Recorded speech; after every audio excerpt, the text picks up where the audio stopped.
Kopeja e tij është zvogluar ndjeshëm nga viti në vit, nga mbi 300 dele sa kishte dikur. Sot Abidin Adili, blektor nga Tetova, ka mbetur me vetëm rreth 50 krerë.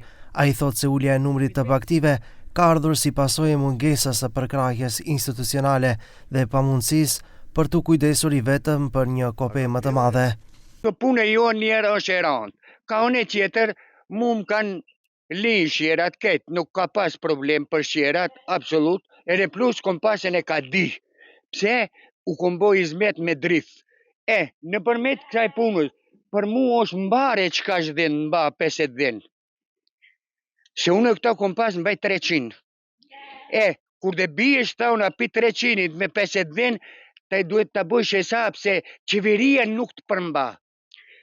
Ka une tjetër, qeveria njerë nuk erë të pajte a kini drift, a kini kët, a kini qatë. Sipas Abidinit, vonesat apo mosdhënia e subvencioneve i lë blektorët pa përkrahje financiare në periudhën më të vështirë të vitit. Subvencionet i lishojnë kur të më tek e këtine si pare gjipkash.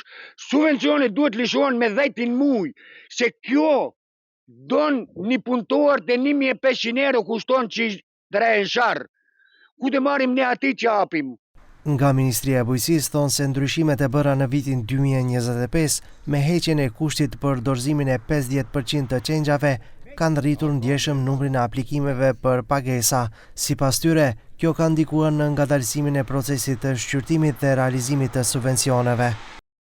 Aktualisht po bëjmë përpjekje që pagesat realizohet sa më shpejt. Synimi ynë është që pagesat për dele të realizohet menjëherë pas përfundimit të pagesave për duhanin.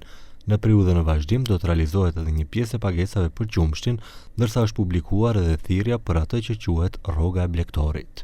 Në vitin 2024, blektorët kishin obligim të dorëzonin 50% të çengjave për të përfituar subvencione. Në vitin 2025, ky prag fillimisht u ul në 30%, ndërsa më pas u hoq tërësisht si kusht. Si pasojë, numri i blektorëve që aplikojnë për subvencione është rritur ndjeshëm.